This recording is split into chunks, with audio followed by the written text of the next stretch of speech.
Our guest speaker tonight is Rabbi Alan Cohn, who will answer many of the questions you might have been asking yourself. Rabbi Cohn served as a congregational rabbi for 40 years in several communities: Gainesville, Florida, Charleston, South Carolina, West Palm Beach, and Kansas City. He was very active in interfaith work and established the Department of Interreligious Affairs for the Jewish Community Relations Bureau, American Jewish Committee of Greater Kansas City. In 2012, he retired and moved to Boynton Beach, where he has continued involvement in Jewish studies. He currently leads an adult ed class for Temple Torah Emet. He also volunteers as chaplain for the Palm Beach County Sheriff's Office and is vice president of the Jewish Caucus of Palm Beach County. We are very grateful that he is here tonight, and it is my pleasure to welcome Rabbi Cohn. Thank you, Marcia, and thank you to Hadassah for the invitation to be here this evening. While I'm flattered by the introduction you gave, I think there was one perhaps major, maybe minor mistake, and that is you said I was going to answer many of the questions that would be on people's minds. I may not be answering those questions. I may be raising some greater questions, perhaps, but I'll do my best in either way. So I do thank you in all seriousness, and I appreciate the opportunity to share with you. This is really a reprise of a talk, although somewhat changed because of the circumstances in the space of really a short 2 years, that I originally gave to the Hadassah chapter here in my own development in Ponte Vecchio to Gesher Hadassah, and in which I talked about anti-Semitism at that time, let's say roughly 2 years ago. Some years ago, when I was a congregational rabbi, one of my congregants said to me in the course of a conversation after a program I had led, you know, Rabbi, you shouldn't apologize in advance for things that you're going to say and do, just do them. And that stuck with me after all these years. But in spite of that lesson or message, I'm going to apologize tonight in advance for the fact of doing something that I rarely try not to do. I have usually been considered by most people, my family especially, but certainly by most other people, as a kind of a cup half full person, an optimistic kind of a person, one who tends to look for the positive picture on things.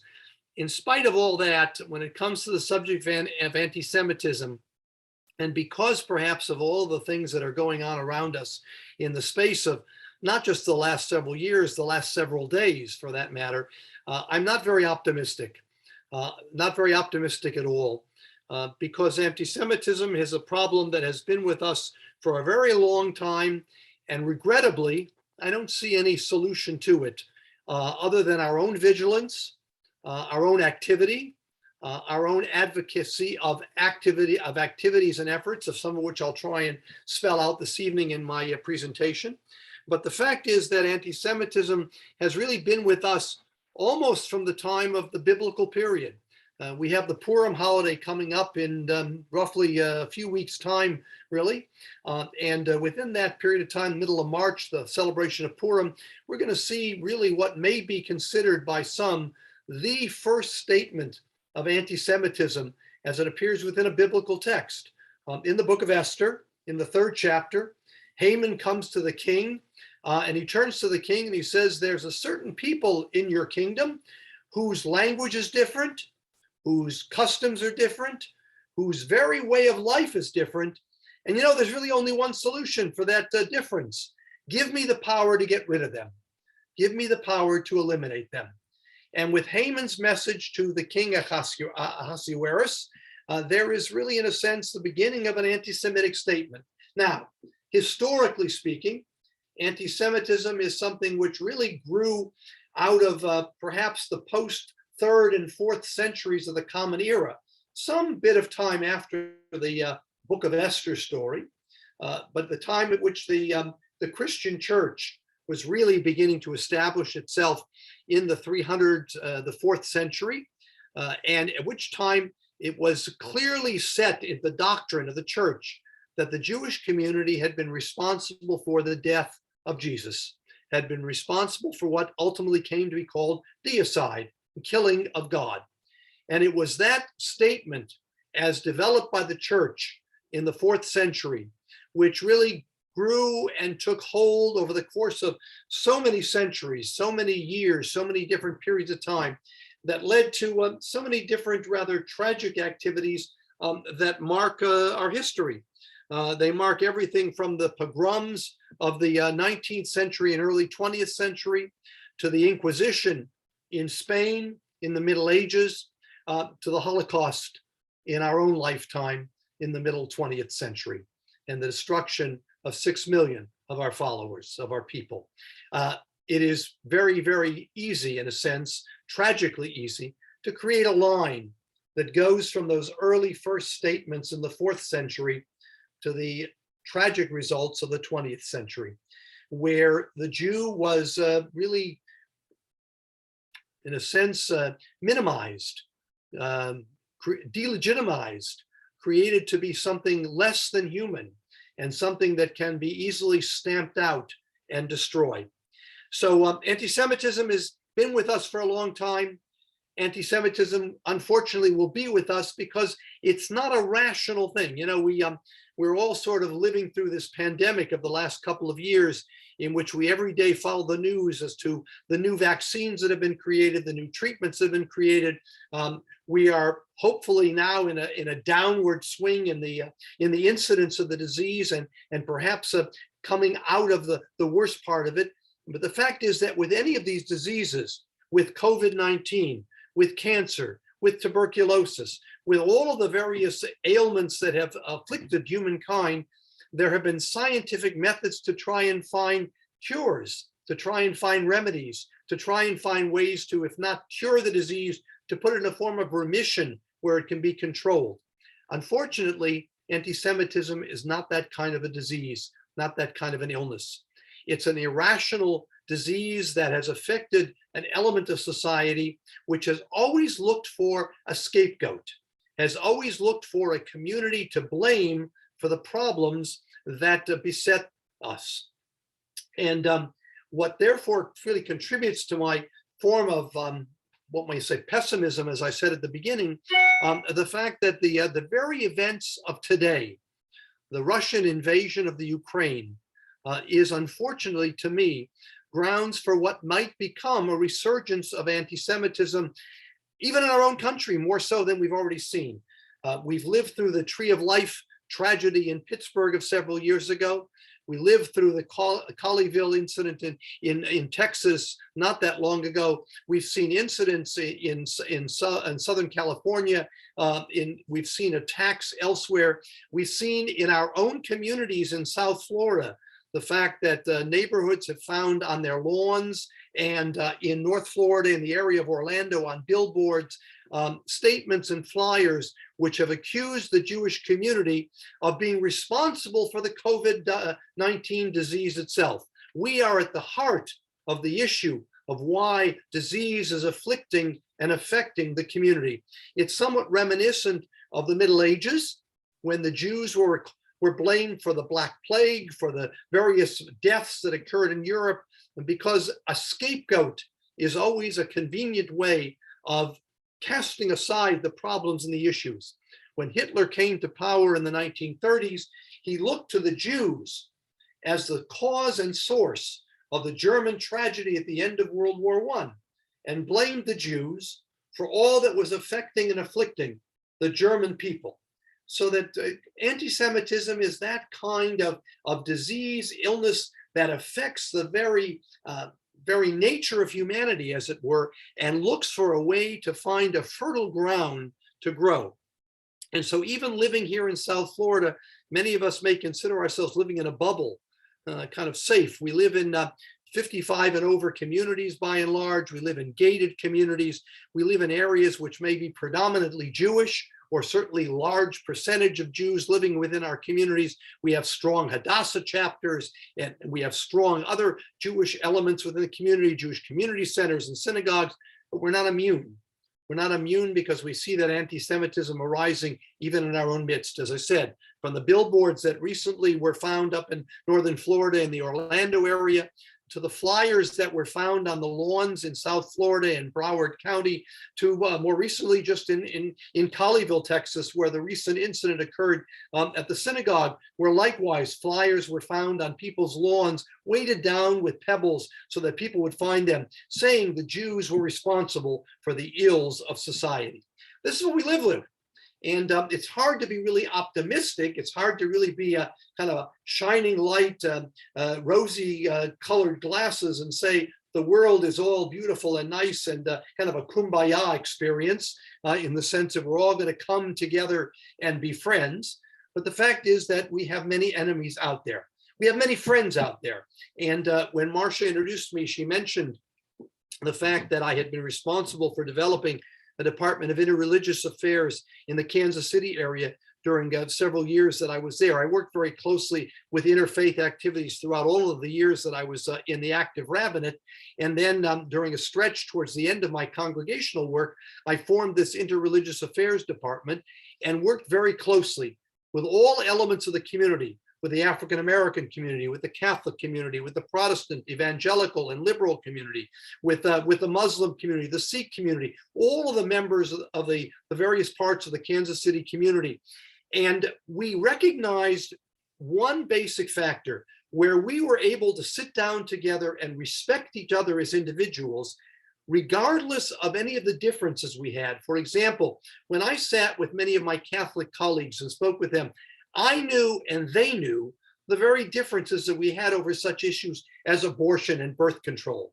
And yet, in spite of the differences on a very basic issue like that, a very critical issue like that, we knew that if we respected each other as individuals, that we could look around and work around the question that may have divided us. And so we were able to come together. And one of the best examples of this, when I put together this program, my goal was to build bridges, build bridges of communication and understanding between the members of various members of the community so that we could call upon each other when a need arose. About a year after I retired, about a year after I moved here to South Florida, I got a call one day from one of the, now unfortunately he has died, but at that time he was considered to be one of the heads of the African American Christian community. It was shortly after, some of you may remember, a very tragic event that took place in the greater Kansas City area. An individual, anti-Semitic, deranged, hateful, perhaps all of the above, had gone initially to the Jewish Community Center in Kansas City and then to the Jewish Home for the Aged with the intent of killing Jews. Tragically, while he killed several people, none of them were Jewish. They had all been people who had been around that area and walking in or out for various other activities. So his intent to kill Jews meant he killed people, but not Jewish people. Bad enough, terrible, horrible, but it was a tragic event itself, and one which, as so often the case when these incidents arise, it unified the members of the community. People came out in great numbers to lend support, to show their support, to show that they stood with. And those are the friends that we need to cultivate. Those are the people that we need to really call upon and have with us and have our backs as we have their backs in these issues. And so, as I said, when this incident occurred, I was already living here in Florida. And one day I get a phone call from this minister, this African-American minister, who calls me on the phone to say, I know you've moved from Kansas City. I know you're living in South Florida. I know you're no longer with the community physically, but I want you to know we're still with your community, both spiritually and physically. We're there with your back because of some of the things that you and we did together to build these bridges. So I emphasize that because if nothing else out of what I talk about tonight, while it may be a rather bleak picture, and while it may be a very pessimistic outlook in the sense of the fact that anti-Semitism is not going to be erased as easily as we've been able to come up with a vaccine, not been easy, but certainly we've come up with a vaccine for COVID. We found cures for cancer. We found ways to treat other illnesses. I'm not sure that we're going to find the medicine to do that unless we look to the human medicine of human cooperation and of working together. And I want to spell out some of those things as I proceed tonight, some of the things that we need to do and where we need to work with others to make sure that they are done.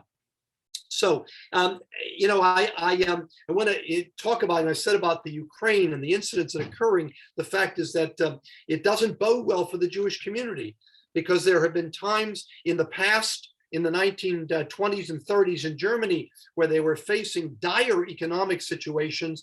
The rise of Hitler pointed to the Jew as the cause of the economic problems. There were times in living in the Midwest, as I did in the Kansas City area for over 20 years, became aware of the fact of how vulnerable parts of the community could be when there were downturns in various things. People were blamed for the problems of others because it was so natural to find a scapegoat for what happened. And so today, my fear is, for example, with this Ukraine issue and with Putin's invasion, with the Russian invasion, with evil again being really rearing its ugly head in this way, that as oil prices rise, as gas prices rise, as inflation continues to rise, as the market perhaps will continue to be impacted, are the Jews going to be blamed for this? Putin is not our friend, in spite of the fact that he's tried to reach out to the Jews of Russia. He doesn't love us, and he's not going to have our back. And it's perhaps best seen in the language that he used to justify his attack in the last 24 hours. He spoke of the need to denazify the Ukraine, to change the government in the Ukraine to remove the Nazi powers that are there. Now, I would remind you that there are no Nazi powers in the Ukraine. There are Nazis, I'm sure, or neo-Nazis, as there are everywhere, including in our own country, but there are none in the government. And as former ambassador Robert McFall, the former ambassador to Russia, pointed out in a news interview this morning, the irony of all of this is that as he spoke about the denazification of the Ukraine and spoke about the removal of the Nazis in power of the Ukraine, the president of the Ukraine, Mr. Zelensky, is a Jew. And to speak about that is a sense of a true irony in my mind of wanting to talk about a Nazi, a Jew, who's the elected representative, the elected head of the government of the Ukraine. It is truly a sad situation. And it reminds us really how easily the Jew can be the prey to this. Some of you may recall years back in Poland, after the Jewish population was, for all intents and purposes, decimated in the Holocaust, that some years afterwards, in the decades of the 60s and the 70s, there was a rise of anti-Semitism in Poland.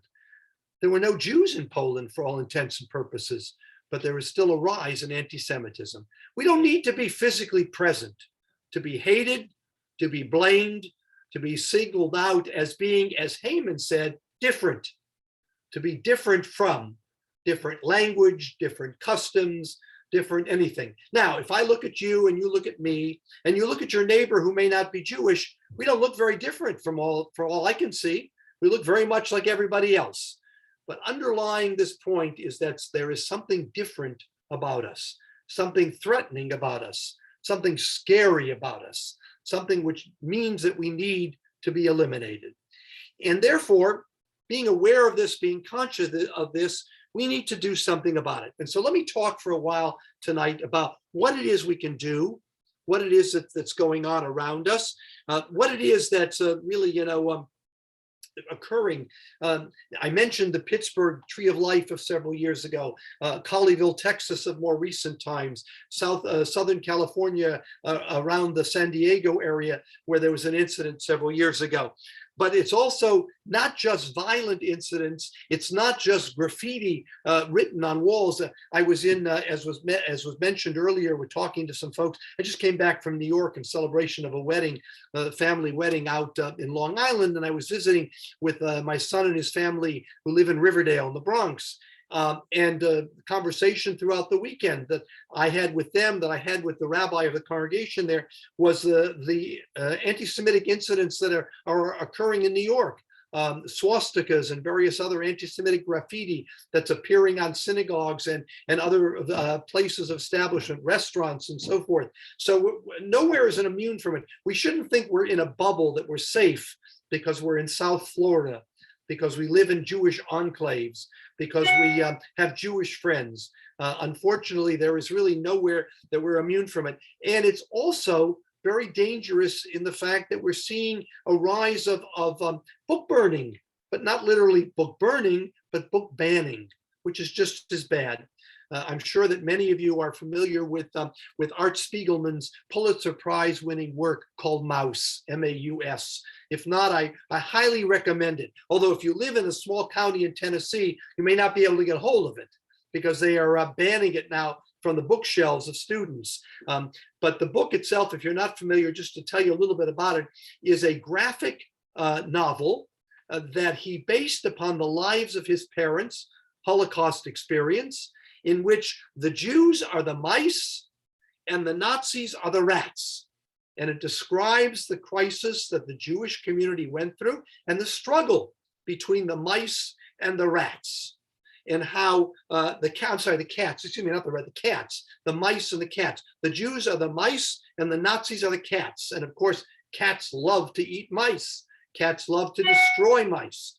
And what caused the banning of this book in this county in Tennessee was the fact that several of the members of the school board there found it to be not appropriate for students because there were pictures of nude cats and mice. I'm not sure that I've ever seen other than in Mickey and Minnie Mouse, a mouse or a cat in clothing, but I'm not sure how that becomes pornographic, or a little bit of the language that was included. The fact is that it was a Pulitzer Prize winning work. It's a work which is a marvelous artistic depiction of a horrible, tragic period of time. And as I said, one, if you're not familiar with it, you want to take the time to read. It's a beautiful graphic illustration, a graphic novel of this period itself. So we are experiencing these kinds of things that are taking place in so many areas around our own country, in which people are afraid of the things that are being said, the things that are being written. Some weeks ago in the New York Times, in the Sunday issue, an article appeared written by a, let me see if they have it here. Excuse me for a second, I just dropped it. Okay, an article that was entitled "A Disturbing Book Changed My Life." The book was written by a son of Vietnamese refugees. He himself, born in Vietnam, grew up in this country, though he came as a youngster as refugees. He actually is also a Pulitzer Prize winning author, having written a novel called The Sympathizer and a book called Chicken of the Sea and several other books as well. He talks about his experience as a young boy being exposed to the works that describe some of the racism of the South, and reading some of the books of that time, how important they were to him in forming his opinion, in teaching him and educating him, and how important it is to read books, not books that are harmful, but books that are educational, books that teach us about periods of time and things itself.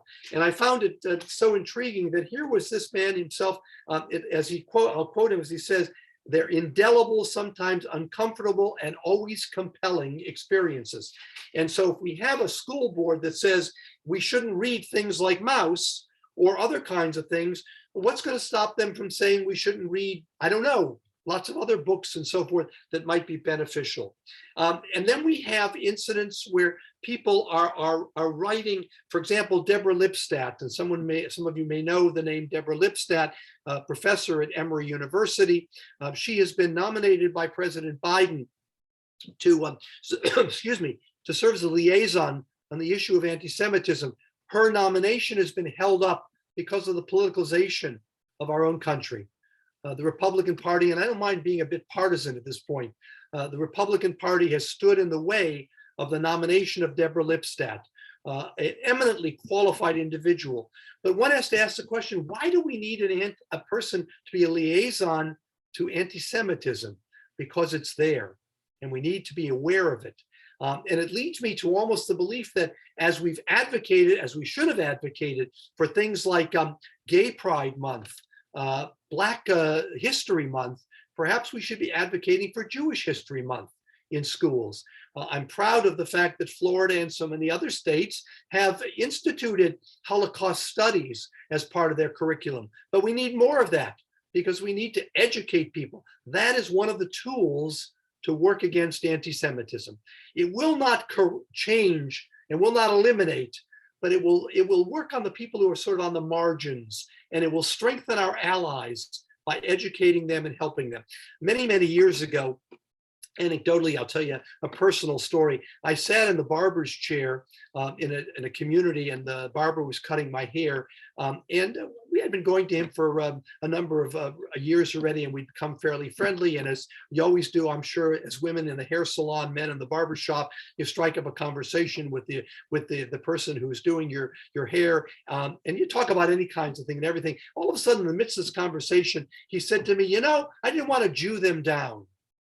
Well, he is cutting my hair, and I'm really very concerned about saying something at that point that might cause me to lose an ear or something else while he's cutting my hair. But I thought about it and said, this is a good person. He's probably saying something that he heard other people say. And so I decided to be brave in spite of the fact that I was sitting in a vulnerable position. And I said to him, that's a rather ugly term. And as a Jew, it's an offensive term. It says to me that there's something wrong about bargaining a price, that's a dirty disease, as it were. And of course, this comes out of the Middle Ages, where the Jews were forced into the money lending business because the church wouldn't let their own people do it, but they needed people to engage in commerce. So the church engaged the Jew to engage in monetary business. And as a result of that, we got an ugly name among people because we were engaged in commerce. And of course, Shakespeare made a play about that, The Merchant of Venice, where the Jew becomes the money lender, and it becomes an ugly anti-Semitic type of an overture itself. And so I explained to this barber what this was all about. And when it was all said and done, he said to me, "Thank you. Thank you for taking the time to talk about something that I just heard from other people. And I just used it as an innocent expression. I didn't ever think that it was offensive, that it could lead to something dangerous or disastrous." That's the kind of thing we need to do. In the same way that if you hear an anti-gay joke, if you hear a racially motivated joke, if you hear something among your friends that is inappropriate, don't let it pass.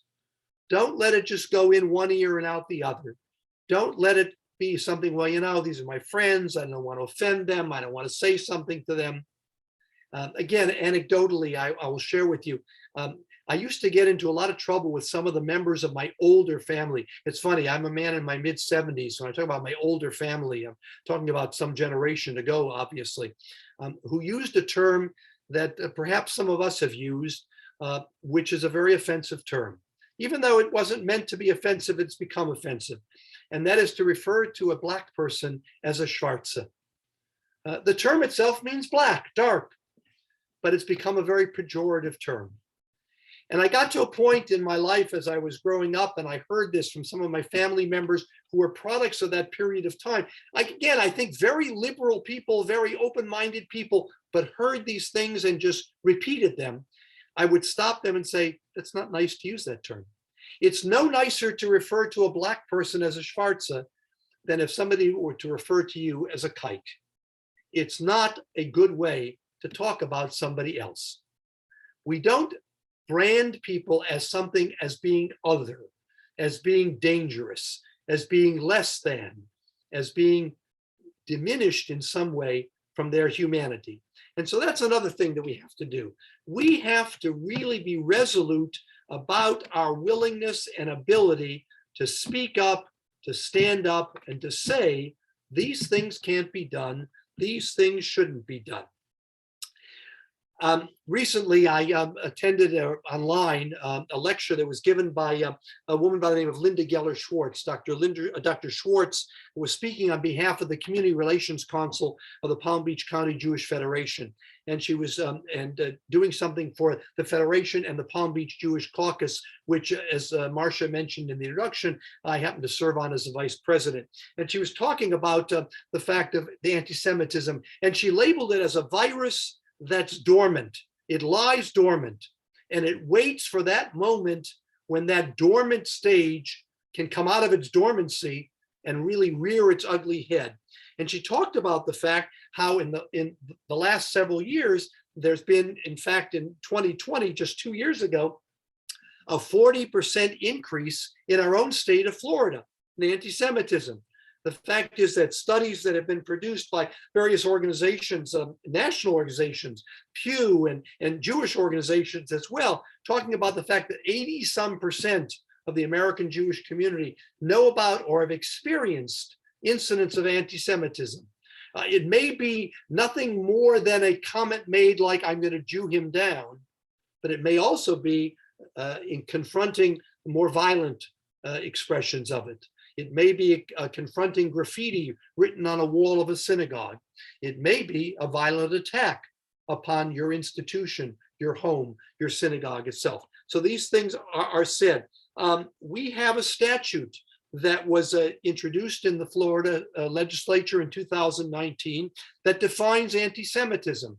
And it defines anti-Semitism as an expressed hatred towards the Jewish people, which calls for or aiding in harming or killing Jews, making false claims or demonizing or dehumanizing Jews, myths about world Jewish conspiracy. You may recall that Viktor Orban, who's the head of the Hungarian government, the head of a very kind of quasi right wing. It's not right wing, right? It is not quasi right wing. It's right wing, but sort of quasi, almost fascist right wing type of thing. Who has fashioned himself as a Jew, a friend of the Jews, but yet he and those who are his followers have labeled George Soros, the universal financier, a Hungarian refugee himself, a Jew, a man who has helped in many, many liberal causes. He has branded him as the source and cause of problems. This is the effort to create this world conspiracy. In the late 19th century, when the Protocols of the Elders of Zion was written, it was the idea that there is a Jewish conspiracy out there to take over the world, to take over banking, to take over all the sources of power. That was proven to be a false document, but one which has existed to this day and is used by anti-Semites to talk about world power, dominion, the Jews, the cabal out there of Jews who are desiring to take over control of the Jewish world. Dr. Schwartz went on to talk about how this piece of legislature bans accusing Jews as a people of being responsible for real or imagined wrongdoing. And when I read that, it reminds me of the fact of what came out of in Nostra Aetate, the document of Vatican II that occurred in the middle of the 1960s and in the 20th century, where the Catholic Church finally got to the point of saying the Jews are not responsible for the death of Christ. We shall not say that our Jewish brothers and sisters and cousins are the ones responsible for the killing of Jesus. We must admit that we come from the same stock as the Jewish people. Now, that was a radical statement to have been made at that point, and it's followed mostly by the Catholic Church today, although there are still some who insist on harking back to the old statement of blaming the Jews.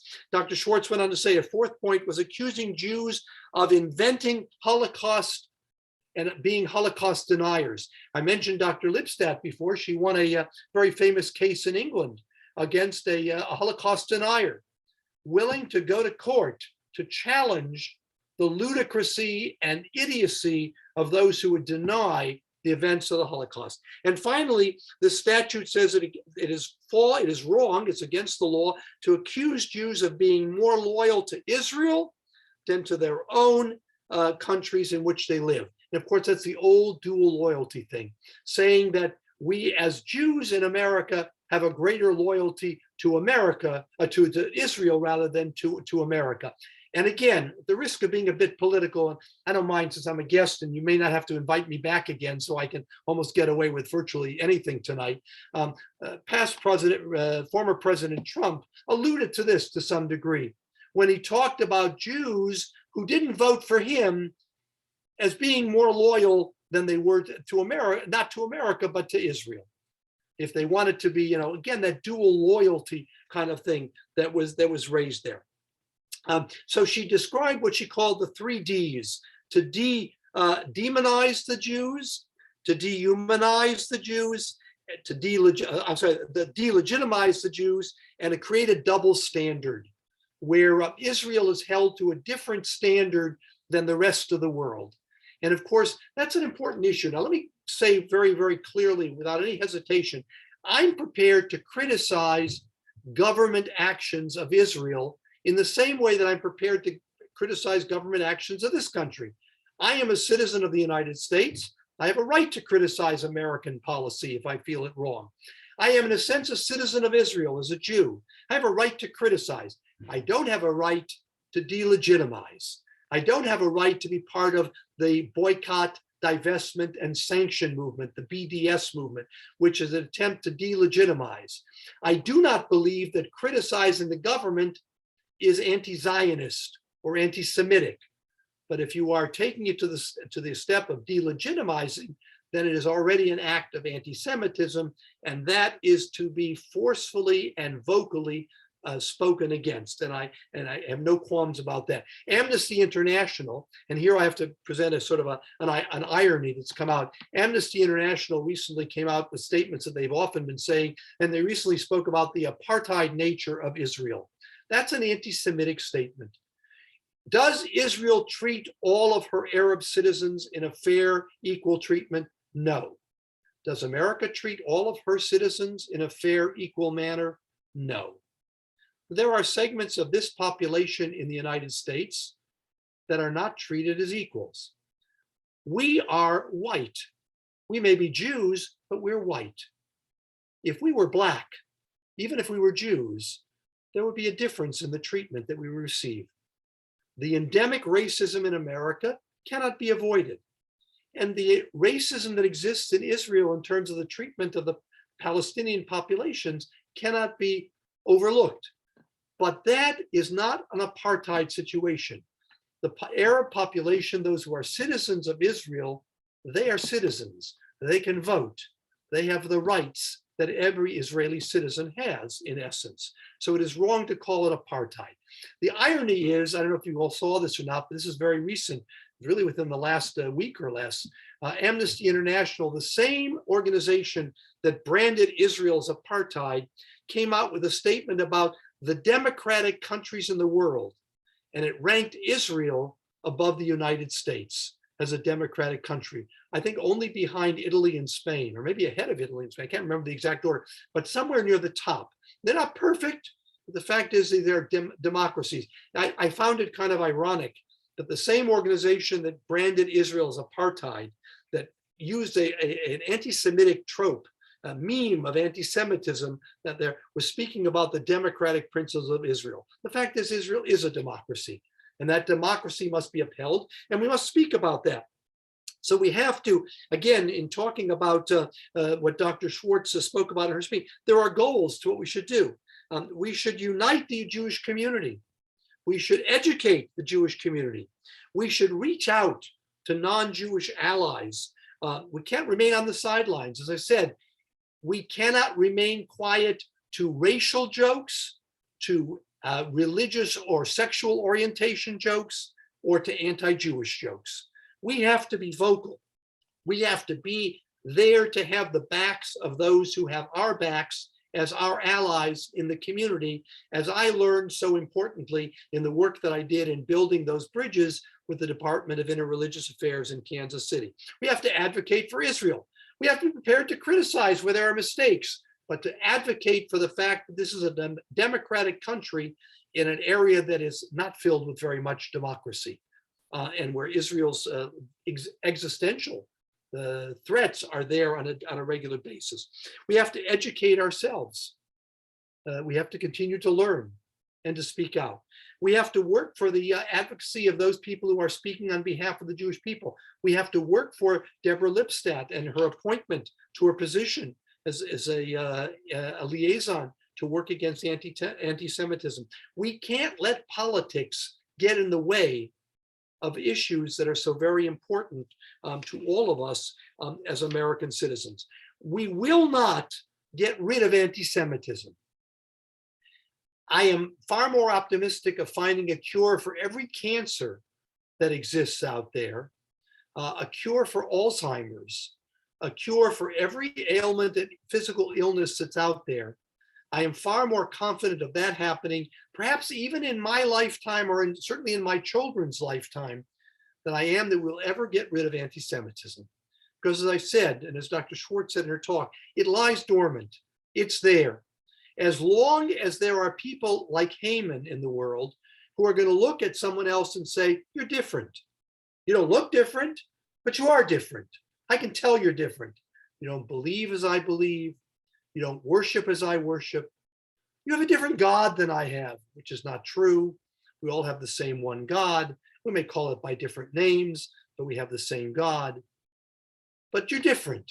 So I'm being branded as what the rabbis referred to as acher, the other, dehumanizing someone to the point that whereas we were dehumanized initially and minimized initially, where along can come a Hitler and reduce us to the level of being a bug, a roach that we'll step on to eliminate because we don't belong in this world. These are the things that we have to work against as hard as we can, as long as we can. Like I said, are we ever going to change it? Are we ever going to get rid of it? No. You know, when Marcia asked me to do this, she asked me to put together a series of, I think your word was provocative questions that would get people to think about it. And so of those questions, you know, my title was, why is anti-Semitism here to stay? The answer very simply, because hate is here to stay. Hate is unfortunately a human emotion. Hate is based upon the need to find other people that you can minimize, that you can delegitimize, that you can dehumanize, that you can blame, that you can scapegoat. And as long as that's here, as long as there are people out there who are in need of having that hateful nature, the Hamans of the world, we're never going to eliminate it. The fact is, and as I said several times, even though we live in what we might consider bubbles, and certainly the people who live in New York, in the city, for example, on the Upper West Side, and one of these graffiti incidents, swastikas being painted on a restaurant, Upper West Side of New York, heavily populated with the Jewish population, heavily populated. No place is immune. No place is immune. And so as long as that's the case, we must be willing and ready to reach out to others and say, we will work with you. Please work with us. We will help you defend your rights. We will work for gay rights. We will work for Black rights. We will work for Hispanic rights, for Asian rights. We will work for the fact that we are all immigrants. We are all part of the same background. We all must have each other's backs in working together. And we have to educate our grandkids, our kids, grandkids, great-grandchildren, as they go off to colleges where they're exposed to this. And even if they go to a college with a large Jewish population, they are going to find pockets. The woke culture, the cancel culture has all sort of taken off in a way. I'm very liberal. Those of you don't know me, so you haven't worked with me, you know, I'm a very liberal person. I have a very liberal perspective and very liberal causes that I am involved in.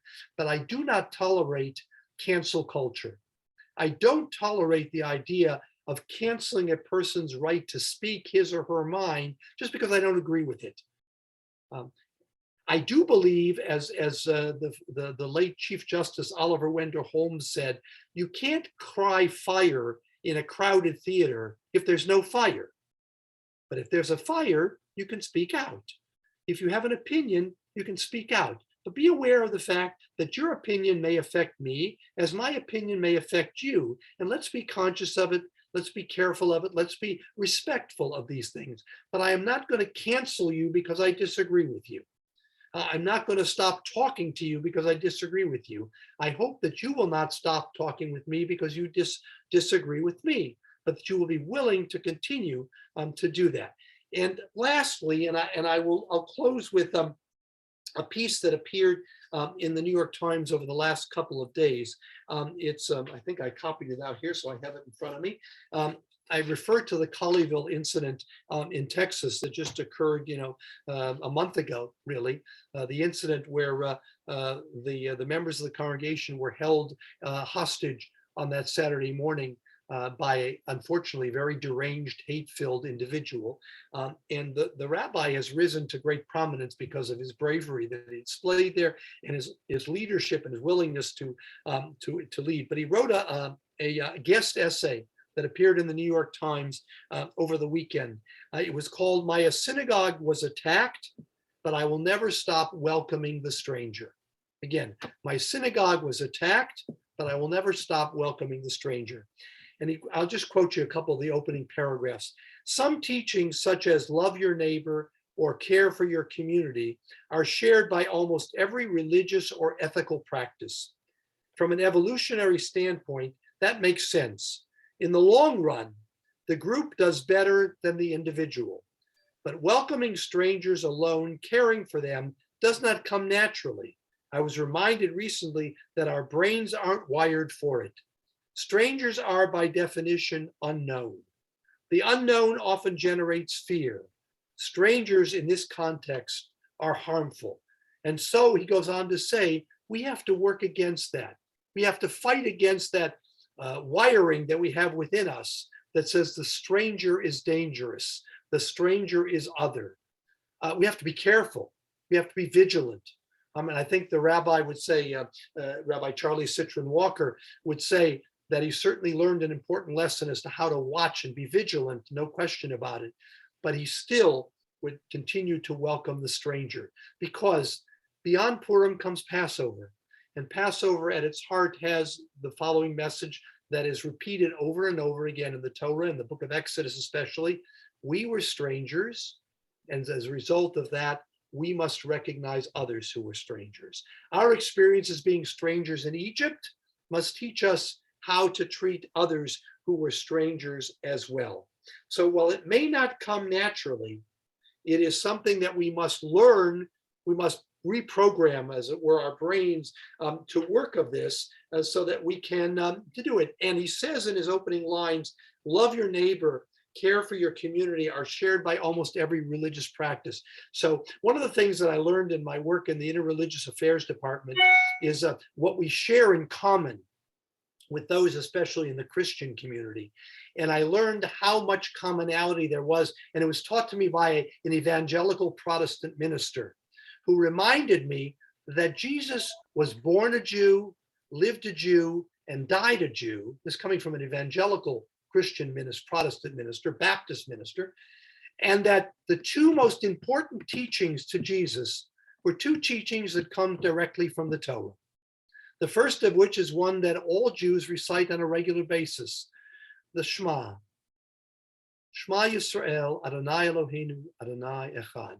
Hear, O Israel, the Lord is our God, the Lord is one. And the second teaching that Jesus said was most important to him comes from the book of Leviticus. V'ahavta l'reacha kamocha. You shall love your neighbor as yourself. You shall love the other person as yourself. Have self-respect and love the other person with respect equally. That's what we have to do. We may not cure it. We may not get rid of it. We probably won't. Hopefully, we will never personally be affected by it or afflicted by it.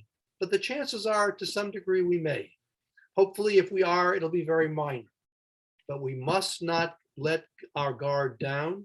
We must work, be vigilant, and try to build the bridges that we can so that we have the allies with whom we can fight against this common enemy that wants to hate and harm everyone who is different.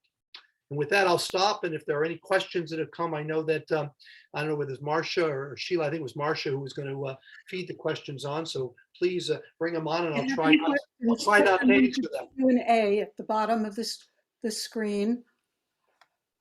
I don't see any yet. We didn't announce it before. I'm sure somebody has a question. Well, I'm very intimidating, so it's oftentimes that, or maybe it's I'm somnambulant, so that people are asleep now, which is also very possible. I had a congregant years ago who came to synagogue very faithfully every Saturday morning, and after about a month or so that I was there, he came up to me and he said, Rabbi, I want to apologize. What are you apologizing for? He said, well, I worked very hard. He ran during his working years, he ran a junkyard, and he worked 6 days a week, every day but Saturday. And he was there from 6 a.m. to about 6 p.m.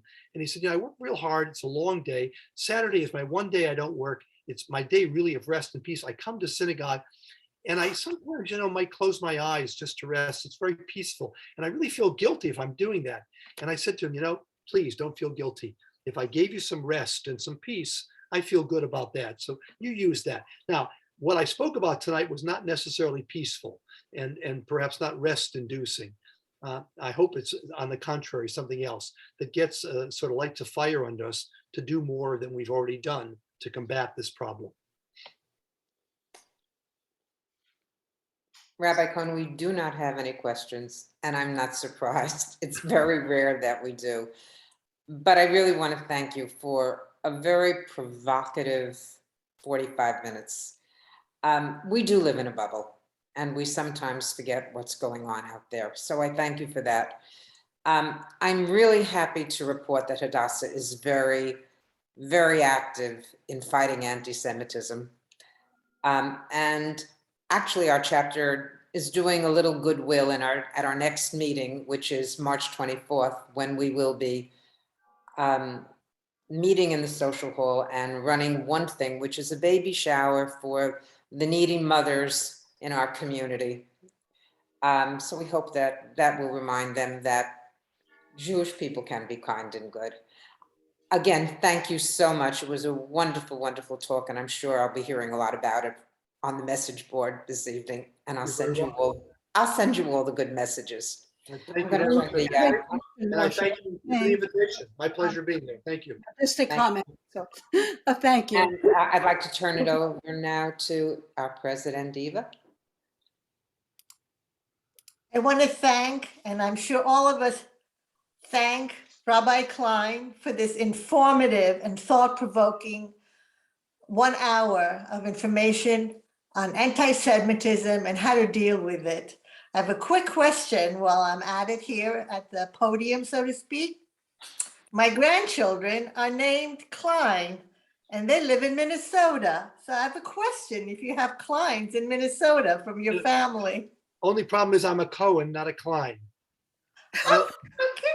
So I don't have any Kleins in Minnesota, or Cohens for that matter, that I know of. Moving along, I want to thank you, and I want to thank Marcia, Simon, Rosalind Brenzel, Sheila Bigel for bringing this wonderful program, although very, very informative, also very, very thought-provoking. I'd like to end by saying we can't let the setbacks of aggression in the world that we see today as we speak and as I speak derail us. We need to move forward one day at a time, one new discovery of new health features at a time. We need to look towards the future with hope. On that note, I wish you all a very, very nice evening, and I want to thank you for joining us at Hadassah tonight. See you next time. Bye-bye. Thank you all. Good night.